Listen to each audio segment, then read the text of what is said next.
Hi, everyone. Sarah Noel Wilson here, joining me for this experiment this morning. And I'm in like full radio, like announcer mode, is my colleague, Dr. Teresa Peterson. One of the things we've been talking about is we are constantly in conversation about all things related to work, all things related to leadership, just living, managing human first companies, all of that. And while we work to do our best to share some of those insights in our newsletter, what we thought is we're going to experiment with at least once a month, just recording one of these conversations and to inspire and expand and to get you involved in these as well. So today, we wanted to explore the concept that is sort of like the hot buzz term that's going around, which is quiet quitting, quiet quitting. And That's so good. Yeah, say it in a yeah, whisper. Quiet quitting. yeah, this is our NPR Yeah. for for people who maybe are unfamiliar with this term, or who maybe you have been hearing about it but you're unsure. It was really in the last couple of weeks that this term sort of took off on social media. It became a really big hashtag on TikTok and people making videos about it. But the kind of the current definition, if you will, and we'll discuss this, is that people are quietly quitting by doing sort of the minimum, or to doing their job. Really is like, what are you expecting me to do? I'm not taking on other assignments. I'm not gonna sign up for more work. I'm not gonna work longer hours. I'm just going to do the work that I'm paid to do, and then I'm going to leave. And this has come from people wanting to avoid burnout and a variety of things, but we'll get into all of that. So Teresa, what do you think about this idea of quiet quitting? Well, when I first saw the term, it made me think of like retired on active duty, someone who's not Mm, contributing. So when I first saw quiet quitting, I made the assumption that it was going to be the same idea as someone who I'm thinking of someone I worked with once who literally just had feet up on the desk. I mean, it was like no even pretense of working anymore. But then when I dug deeper and I saw that it was really, and you and I talked about this a little bit, but really more about establishing a boundary, or deciding how much space you will give to work.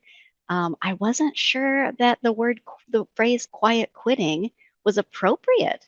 yeah.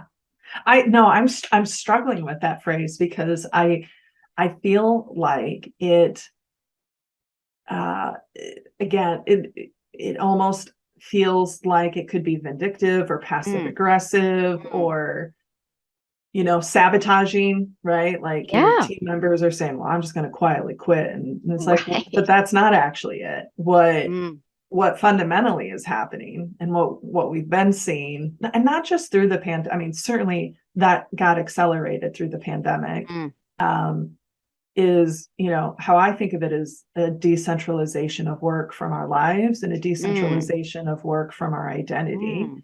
And Yeah, and to your point, people are saying, do I want to keep giving literally all of my time and energy to work? yeah, No, I'm yeah. going to meet expectations. I'm not going to exceed. Mm, I'm not going to be subpar. I'm not like like, I think that's a good visual. It's yeah, not feet up on the desk. I'm going to meet no. expectations. And and as a kid who always wanted the A, and as the like young professional who always, if there was a rating Mm, scale, I wanted the one. If the one was the highest, or if five was the high, I mean, everywhere you work, it's different. But I always wanted to exceed expectations. And I remember in my first job that I was at for 8.5 years, I had a manager, um, like my last year or so, who was just like, Sarah, sometimes meets expectations is good enough. Like sometimes the oh, job yeah. isn't worth what it takes Mm, to exceed. And I mean, I learned that the hard way because I was working 60, 70 hours. mm, I right Within 6 months of leaving, that's when I developed panic attacks and panic disorder, yeah. probably largely connected to the amount of stress. So I mean, yeah, I'm with you. And you had brought up this point when we were just talking a little bit, before we hopped on, of just the problem with sort of the binary language here. And so I'd love to. Yeah. Well, something that came up for me right away when I read how they were defining this term was this binary nature that people are either giving way more of their time and attention and life to work than they should be, or they've quit, that there was no middle ground, that it didn't, nowhere in there was there a, how do we get this back to what's appropriate, what meets expectations, and instead of focused on meeting expectations means 70 hours a week and Right. multiple stretch goals and multiple, how do we get it back to an acceptable, appropriate amount of your life and time that you would devote to work? So I didn't like kind of these bookends that felt it was very all or nothing. Yeah. Yeah. Yeah. I mean, it's interesting as I hear you say, like, how do we get it back? And I was like, is it get it back or is it move it No. forward? So, Yeah. like, it's Well, not, right. it's I don't know the last time. I mean, when did it last exist? I don't know. I grew up in a union house, so I think then I think I saw more clearly like I'm at my 40 hours. So if you yeah, want more from me, you're going to have like I could say you have to no, pay for but it. you're going to compensate me. And so we're probably both going to think differently about what else you're asking me to do on top of what I got done. So I That have a different frame of reference, I think, for so I'm envisioning that when I say get it back to. Yeah, yeah, yeah. No, no, that I mean that resonates for me because I definitely grew up in a Yeah. union house as well. And it makes me think of how different that experience was watching my dad, who was a, sand and oil truck driver. Um, yeah, when he worked overtime, he got paid. And if it was called out on a holiday, Yeah. he got double time. And I think about my first salaried position. Uh, Mm. I think was, I don't know, 28,000, Mm. 30,000, right? Like not Yeah. much. And I mean enough for us at the time, but it wasn't unusual to be working Yeah. 10, 10, 15 plus hours. And at one point I remember thinking, I'm like barely making minimum wage when you add in like Oh. how many hours Mm. I'm working. And then, and the idea of, oh, well, once you go salary, then you get all these benefits and you can have flexible time. And that didn't, in my experience, that didn't translate to many of the positions, right? Like it did with, Right. say, senior Right. leaders and things like that. I think one of the things that, as I've been chewing on this isn't this evolution or revolution or disruption we're in Mm-hmm. of people rethinking work isn't new. It's just that Mm. I think we've been given an opportunity to experience some, right? Let's call that. I mean, not every job has this Yeah. flexibility, not every job has Yes. this privilege. Yeah. Some jobs are required to be done on a certain location at a certain Yep. time, all of that, right? You don't get to decide when emergency surgery happens. You have to Yeah. be I there was going to for say, it. I'm not really Yeah. into home surgery. So I Yeah. feel like I will go to the hospital. Thanks, everyone who shows up. So, Yeah. but before the pandemic, one of the big things that was being talked about in the workspace is 4-day work weeks and mm-hmm. playing with working less and working Yeah. truly only working 40 hours or working 32 to 35. And so Mm-hmm. so this questioning of the hustle has been sort of bubbling under the surface for I think a lot of people. Certainly everyone's at different journeys with it. But when the pandemic hit and it just everything got unplugged and people figured out how to work a different way, they got exposed to new ways of just like possibilities at Yeah. a time when also personally we're experiencing loss and stress and all of that there's a real, we've talked about this a lot of, people talk about it's the great resignation, and really it's like this great realization of what's Mm. important to me. And and something that I've been chewing on as I think about for myself and my own journey is having gone through the experience of so many years working honestly like an unnecessary amount of hours for the Mm. job. Mm. Sure. Yeah. We weren't doing emergency surgery. We were Sure. selling insurance. There was nothing, like financial products. Like there wasn't any like this. Not that there's not, I don't know. But um, and one of the things that as I started to imagine building my own company was just like, how do we do it differently? And I don't think I Yeah. realized at the time that, you know, I thought of it as like building a human first company. And now I'm sort of looking at it through the lens of, well, how do we even more so like decentralize work from our life? Like, Mm, how do we create a culture and systems and processes and practices that give everyone freedom and not just flexibility, to give people ownership of their time and autonomy, and not just autonomy over when and where they work, but how they spend their time and how they spend their mm. energy. And so that's something that I'm like really chewing on, is this idea of decentralizing, and like, what, even for me, what does that look like, and what's the Yeah. loss there, and what do I need to let go of? Well, and when I think about that idea of decentralizing work from identity, and I'm picturing a mind map, where instead of work in the center and then the person, kind of the offshoot of work, and Yes. then offshoot of the person is other things they might enjoy should they have time, Right. it feels like it puts you back in the center of the bubble, and work Mm, being one of the things you do. mm, Um, because the realization I've had through all of this, and I think what a lot of people felt firsthand when they had more flexibility, was everybody wins when humans live a balanced life. They mm, show up ready to give, they show up ready to meet expectations. They show up at home, they can volunteer in their communities, they can live a healthier lifestyle, whatever that means for them personally, but you know, take time to enjoy physical activities or cooking together, whatever would define healthy to somebody. But that everybody wins when employees have, and again, I'm referring back to employees. The company wins when employees are yeah. like that, but the benefit of society is, I mean, I don't know a number, I can't quantify it, but I think what would be a reference is countries, um, equally advanced countries who work much less have higher qualities of life, higher reports of Yeah. happiness on Better the happiness health. index. Yes, so I mean it's clearly more than just a hunch. Yeah. But Well, it's I love that visual that you laid out from a standpoint of,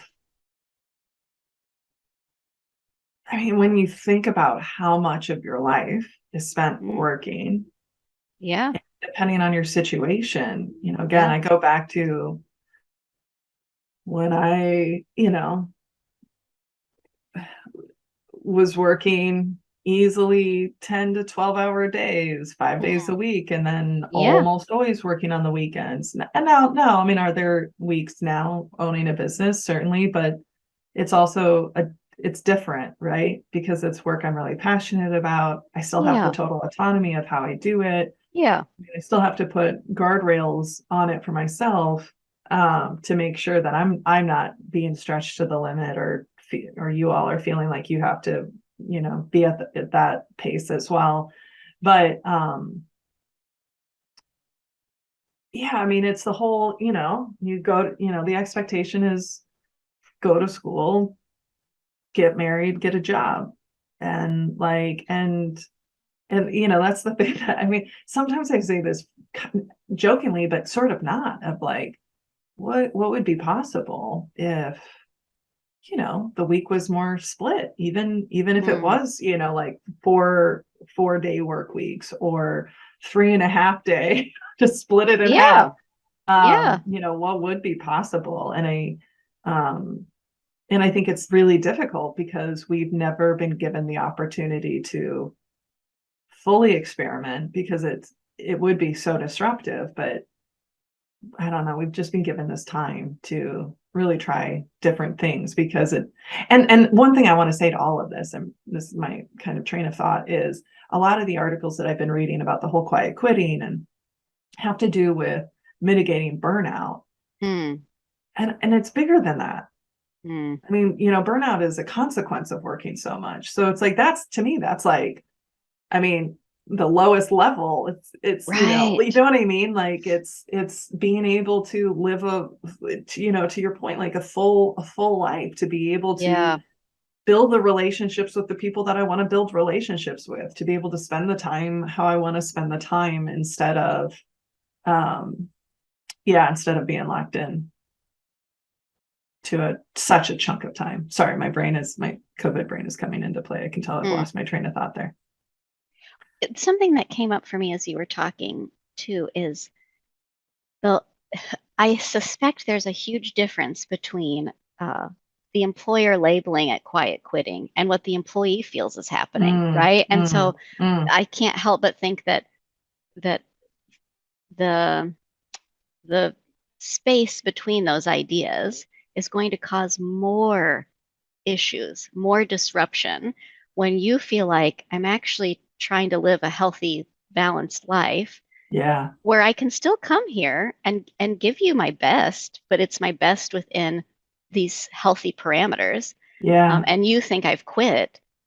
Oofda. That feels like another recipe for even more disruption potentially. yeah, yeah. No, and I think that's a watch out. It's kind of when we hear people say things like, well, they should just be happy to have a job. They should be grateful that we're Mm. paying them.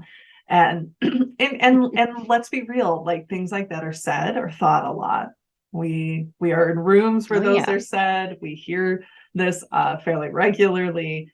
And I mean, I think that's a tension point, or could be, of like, oh well, people don't want to Hmm. work. And it's like, well, people want to work. I mean, maybe some don't, Yeah. it's also our system. We kind Yeah. of have Which would to, be right? fair I mean, enough. Yeah. let's be really fair. Like, Most people enjoy or need to they need work. to, yeah. Yeah. Right, Yeah. because of our system.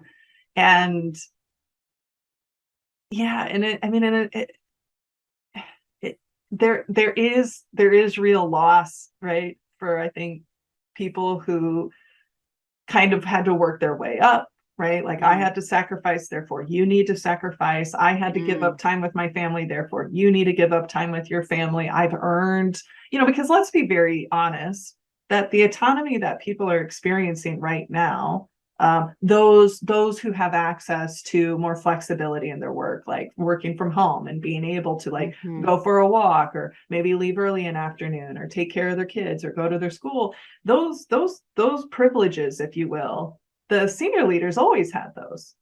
They could Right. always leave early on a Yes. Friday to go work at the cabin. They had the flex. Nobody was questioning it. And Hmm. and I was thinking about, there's been a number of years, over 10 years ago now. Daniel Pink wrote the book Drive, The Truth Behind What Really Mm-hmm. Motivates Us.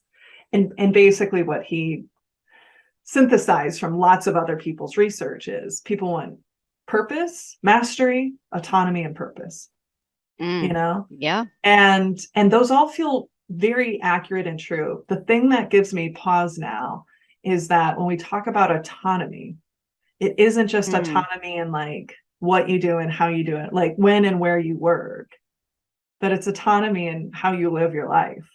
It's autonomy, Yeah. like, being able to choose, right? How do Yeah. I show up in a way that will best serve me, that I can do my best work.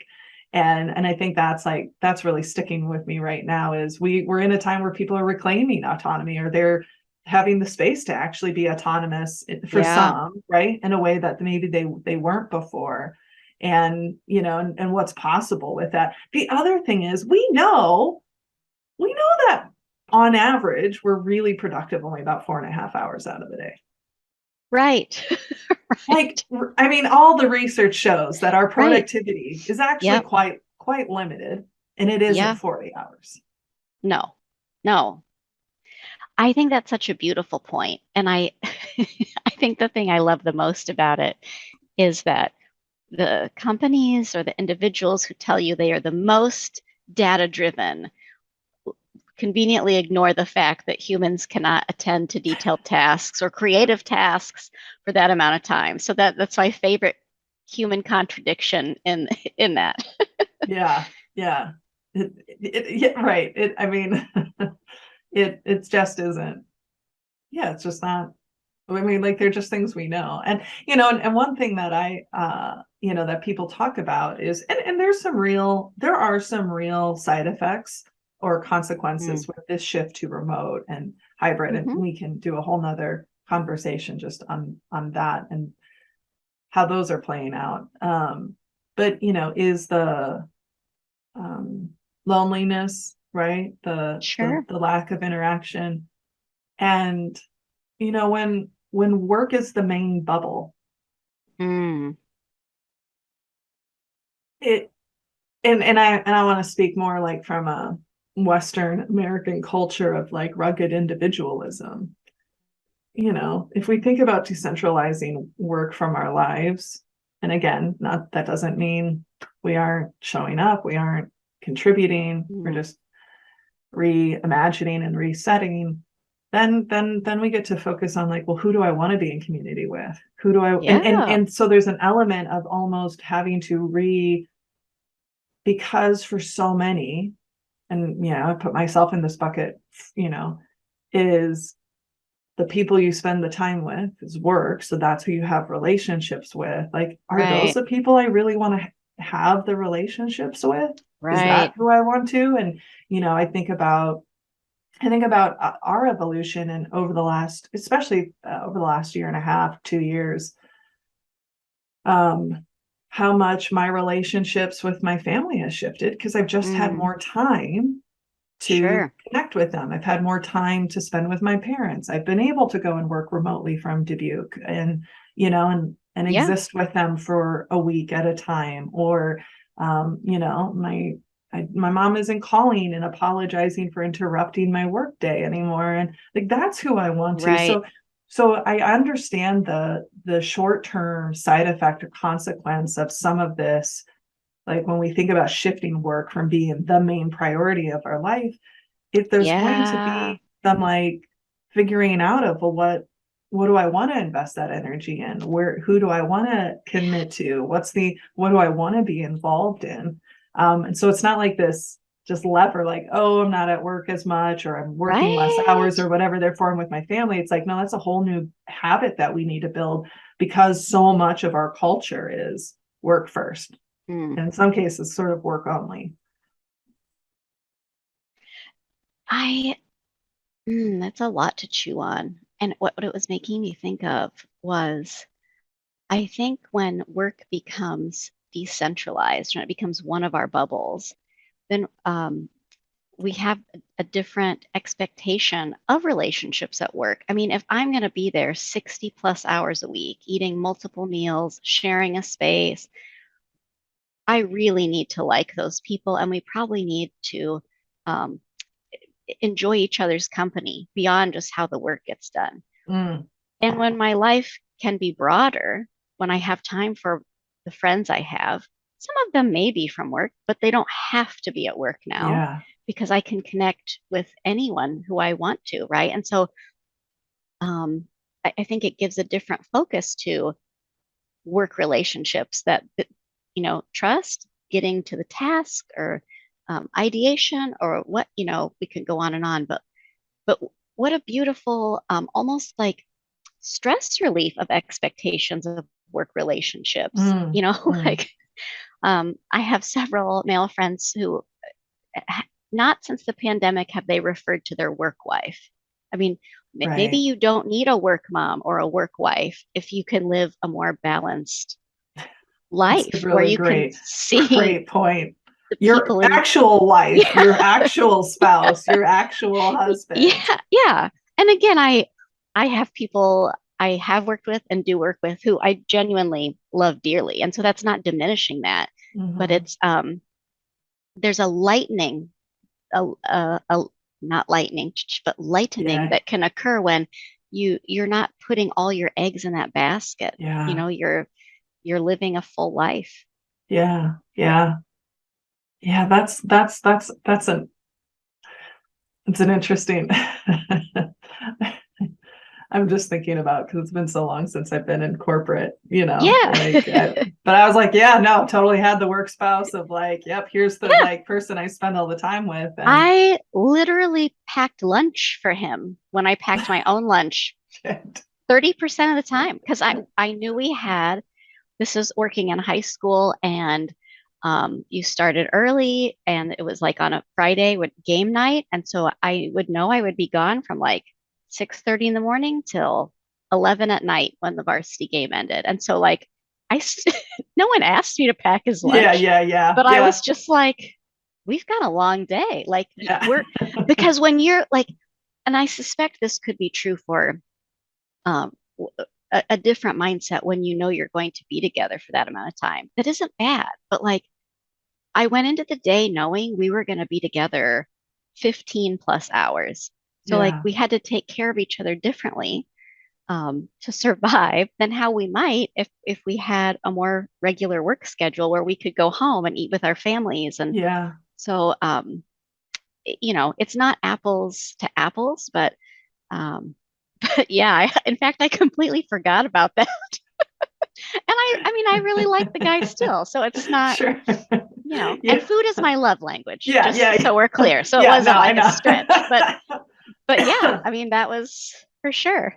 Yeah, and that's not to say that it isn't important to have safety, psychological Yes, safety, right. right? And inclusion and all those just like Yeah, fundamental, yeah, right, human a needs still need to hundred be taken percent. care of. But Yeah, none of that goes away. yeah, Yeah, and you know, and I mean, yeah, I would think I always thought about this again when I was in the mode of working 60, 70 hours, which wasn't yeah, out of the ordinary of um the absolute limited amount of time. You know, mm, when you think about our typical kind of structure we have now, which is yeah, Monday through Friday, say 8 to 5, right? I mean, and this is part of why remote work has become so valuable for so many. You know, you don't have the commute, you don't have the mm, additional, travel time, you don't have the, but even then, so your days are so at 5, you unwind, you get dinner made, and at best, you maybe have 3 to 4 hours with your mm. family. And then on the weekend, you're trying to recover. Like Saturday's your recovery day. And then for some people, they get the Sunday scaries. And so there's really no time Right. to be and to exist. And it's interesting because when I think about times when I've worked remotely, for example, like when I'm here, when I'm working from home, oh, I have a meeting until, I have meetings till 5. It doesn't feel like that big of a deal. But when I'm working from Dubuque and it's like, oh man, I have meetings till 2, that's so much of the day. Mm, That's so much of the day that I just lost. And that's interesting for me to reflect on too, of like, because I will feel that of like, no, I don't want to work past noon when I'm working in Dubuque. So I can spend, yeah. because getting only a few hours at night, it's just not enough. And we become it's so normalized and used to it.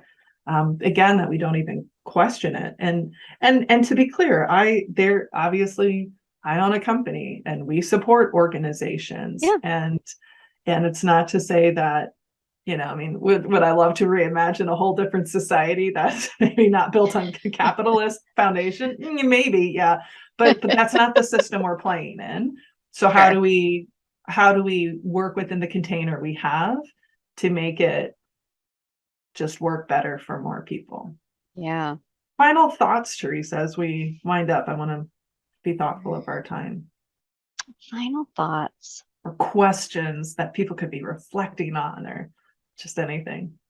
I I would love to hear from anyone watching what their experience is. Are they hearing this term quiet quitting in their workplace? Is it something, you know, how are you discussing it in real life with your Mm, people? You know, mm, what are you calling it? I think mm. that's what I'm curious about. Yeah. Yeah. And as you think about, so drop us a line. You can send us an email at Yeah. hello at sarahnollawilson.com. Or even just as you think about for yourself, creating some of those boundaries and, um, Yeah. you know, and yeah, I mean, there's so many layers that we can go on to, because the meeting expectations doesn't necessarily work for everyone, right? We know that there's some populations that always have to go above and beyond. They always have to prove themselves. They always have to, right? Like there's privilege even in meeting expectations. Mm, But when you think about for yourself in your own life, what would that better boundary, like, or if you think of Teresa's bubbles, like what would you want your series of bubbles to look like? And what maybe are yeah. some small things you could do today to start to create that so that you can be more whole and rested person to live a more meaningful life and do work that feels really, really good for you. That's it. That concludes our little experiment. But let us know what you think. Let us know what you think about us doing these conversations. Again, this is an experiment. We're going to explore this at least once a month. We may weave these into our ongoing podcast. If there's topics you want us to, that you're curious about or questions you want us to explore, Absolutely. send it our way. And we thank you Yeah. all for listening.